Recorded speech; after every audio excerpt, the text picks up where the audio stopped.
എല്ലാവർക്കും എൻ്റെ ചാനലിലേക്ക് സ്വാഗതം. ഇന്ന് ഞാൻ ഉണ്ടാക്കി കാണിക്കുന്നത് ഒരു ചിക്കൻ കറിയാണ്. സിമ്പിളാണ്, പക്ഷേ നല്ല ടേസ്റ്റിയാണ് കേട്ടോ. അപ്പോൾ അത് ഉണ്ടാക്കി തുടങ്ങാം. ഞാനൊരു 1.5 കിലോ ചിക്കൻ വെച്ചിട്ടാണ് ഉണ്ടാക്കുന്നത്.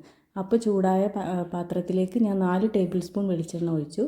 പിന്നെ 5 വലിയ സവാള നീളത്തിൽ മുറിച്ചത്, തിന്നായി മുറിച്ചതും ഒരു 7-8 പച്ചമുളകും ചേർത്ത് നന്നായി ഒന്ന് വഴറ്റിയെടുക്കുക. ഇനി ഇതൊന്ന് കുഴഞ്ഞ് വരട്ടെ, ഒരു ട്രാൻസ്പെറൻ്റ് ആവണത് വരെ ഒന്ന് ഇളക്കുക. ഇപ്പോൾ ആയിട്ടുണ്ട്. ഈ ഒരു സമയത്ത് നമുക്കിതിലേക്ക് ഇഞ്ചി വെളുത്തുള്ളി പേസ്റ്റ് അരച്ചതോ ചതച്ചതോ ചേർക്കുക. എന്താ കയ്യിലുള്ളത് വെച്ചാൽ അത് ചേർക്കുക. 2 ടേബിൾ സ്പൂൺ നിറച്ച് ഞാൻ ഇട്ടിട്ടുണ്ട്. ഇനി അതിൻ്റെ പച്ചമണമൊക്കെ ഒന്ന് മാറുന്നവരെ ഇളക്കി കൊടുക്കുക. ഈ കറിക്ക് തക്കാളി ഒന്നും വേണ്ട കേട്ടോ. വളരെ സിമ്പിളായിട്ട് ഉണ്ടാക്കാൻ പറ്റിയതാണ്. ഇപ്പോൾ ഉള്ളിയും ഇഞ്ചി വെളുത്തുള്ളിയൊക്കെ നന്നായി വഴറ്റി വന്നിട്ടുണ്ട്. ഇനി ആവശ്യത്തിനുള്ള ഉപ്പ് ചേർക്കുക. ഇപ്പോൾ ഞാൻ കുറച്ച് ഉപ്പിട്ടിട്ടുണ്ട്. പിന്നെ ചിക്കൻ ചേർത്തിട്ട് വേണമെങ്കിൽ നോക്കിയിട്ട് ഇട്ടാൽ മതി. ഇനി പൊടികൾ ചേർക്കണം. അപ്പോൾ ഒരു ചെറിയ സ്പൂണിന് 1 സ്പൂൺ മഞ്ഞൾപ്പൊടി ഇട്ടിട്ടുണ്ട്. പിന്നെ മുളക് പൊടി ചേർക്കുക. അപ്പോൾ പൊടികളൊക്കെ ചേർക്കുമ്പോൾ ഫ്ലെയിം കുറച്ച് വെക്കുക. കാശ്മീരി ചില്ലി പൗഡർ ആട്ടോ ഞാൻ എടുത്തത്, ഒരു 2 ടേബിൾ സ്പൂൺ നിറച്ചെടുത്തിട്ടുണ്ട്. പിന്നെ മല്ലിപ്പൊടി ഒരു 3 ടീസ്പൂൺ നിറച്ചെടുക്കുക. അപ്പോൾ ഇത് 1.5 കിലോ ചിക്കൻ്റെ അളവാട്ടോ. ഇനി പൊടികളൊക്കെ ഒന്ന് ഈ ഉള്ളിയിൽ നന്നായി ഒന്ന് വറുത്തെടുക്കണം കേട്ടോ. കുറച്ച് സമയം, ഒരു 5 മിനിറ്റെങ്കിലും തുടർച്ചയായിട്ട് ഇങ്ങനെ ഇളക്കിക്കൊണ്ടേയിരിക്കണം ചെറിയ തീയിൽ. ഇപ്പോൾ നന്നായിട്ട് ആയിട്ടുണ്ട്. ഒരു ഡാർക്ക് ബ്രൗൺ കളറായില്ല. ആ സമയത്ത് ചിക്കൻ കഴുകി വെച്ചത് നമുക്ക് അതിലേക്ക് ചേർക്കാം. എന്നിട്ട് വെള്ളം പൊഴിക്കരുത്.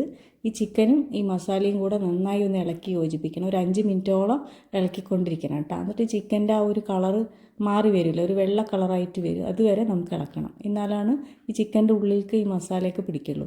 ഇപ്പോൾ ആയിട്ടുണ്ട്, ഒരു വൈറ്റ് കളറ് വന്നിട്ടുണ്ട്. ഇനി ഇതിലേക്ക് വെള്ളം ഒഴിക്കുക. അപ്പോൾ ഞാൻ ചുടുവെള്ളമാണ് ഒഴിക്കുന്നത് കേട്ടോ. തണുത്ത വെള്ളം ഒഴിക്കരുത്, ചുടുവെള്ളം ഒഴിച്ചാൽ മതി. അപ്പോൾ ചിക്കൻ മുങ്ങിക്കിടക്കണ ആ ഒരു അളവ് വരക്കും വെള്ളം ഒഴിച്ച് കൊടുക്കുക. ഇനി ഇതിൽ കുറച്ച് ചേരുവകളും കൂടെ ചേർക്കാനുണ്ട്. അത് ചിക്കൻ വെന്ത ശേഷമാണ് ചേർക്കുന്നത് കേട്ടോ. ഇനി വെള്ളം ഒഴിച്ച് നന്നായി ഇളക്കിയിട്ട് അടച്ച് വെച്ചിട്ട് വേവിക്കുക. ഇത് പെട്ടെന്ന് തന്നെ വെന്ത് കിട്ടും. അപ്പോൾ ആയിട്ടുണ്ട് കേട്ടോ. ചിക്കൻ 1/4 ഭാഗം വെന്തിട്ടുണ്ട്. ഇനി നമുക്ക് ബാക്കിയുള്ള ചേരുവകളും കൂടെ ഇതിലേക്ക് ഇടാം. ഒന്ന് ഇളക്കി കൊടുത്ത് വെള്ളമൊക്കെ കണ്ടില്ലേ, കുറച്ച് വറ്റിയിട്ടുണ്ട്. പാകത്തിനുള്ള ഒരു ഗ്രേവി ആയിട്ടുണ്ട്. ഇനി 4-5 വെളുത്തുള്ളി ചതച്ചിട്ട് നമുക്ക് ചേർക്കാം. നേരത്തെ നമ്മൾ ഇഞ്ചി വെളുത്തുള്ളി പേസ്റ്റ് ചേർത്തിരുന്നു. എന്നാലും ഈ ഒരു സമയത്ത് ഒരു 4-5 വെളുത്തുള്ളി ചതച്ച് ചേർത്താൽ അതിന് നല്ലൊരു ഫ്ലേവറാണ്. പിന്നെ കുറച്ച് മല്ലിയില, അത് എത്ര വേണമെങ്കിലും ഇടാം. കൈ നിറച്ച് മല്ലിയില അരിഞ്ഞിടാം. പിന്നെ ചെറിയ ടീസ്പൂൺ 1 ടീസ്പൂൺ കുരുമുളക് പൊടി, അതേപോലെ ചെറിയ സ്പൂൺ 1 സ്പൂൺ ഗരം മസാലപ്പൊടിയാണ് ഞാനിപ്പോൾ ഇട്ടത്. ഇനി ഇത് നന്നായി ഇളക്കിയിട്ട് ഇതിൻ്റെയൊക്കെ ഫ്ലേവർ ആ ചിക്കനിൽ വരാൻ വേണ്ടിയിട്ട് നമുക്കൊന്ന് അടച്ച് വെച്ചിട്ട് ഒരു 5 മിനിറ്റ് തിളപ്പിക്കാം.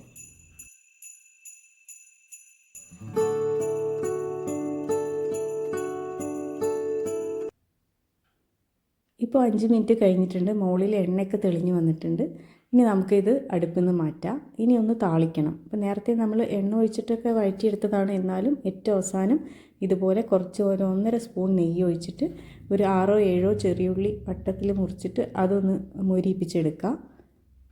എന്നിട്ട് അതിൽ കുറച്ച് കറിവേപ്പിലയും കൂടെ ചേർത്തിട്ട് നമ്മൾ കറിയിലേക്ക് ഒഴിക്കുക. അപ്പോൾ നല്ലൊരു ഫ്ലേവർ ആയിരിക്കും, ഒരു വ്യത്യാസ ടേസ്റ്റ് ആയിരിക്കും കേട്ടോ. സാധാരണ ചിക്കൻ കറി പോലെയല്ല, നമ്മൾ തക്കാളി അങ്ങനെയുള്ളതൊന്നും ചേർത്തിട്ടില്ലല്ലോ.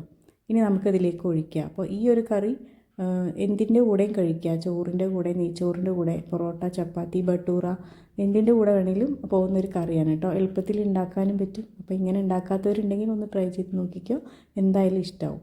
അപ്പോൾ ഇത്രയേ ഉള്ളൂ ഇന്നത്തെ വീഡിയോ. മറ്റൊരു നല്ല വീഡിയോ ആയിട്ട് വീണ്ടും കാണാം ഇൻഷാ അല്ലാഹ്. Thank you for watching.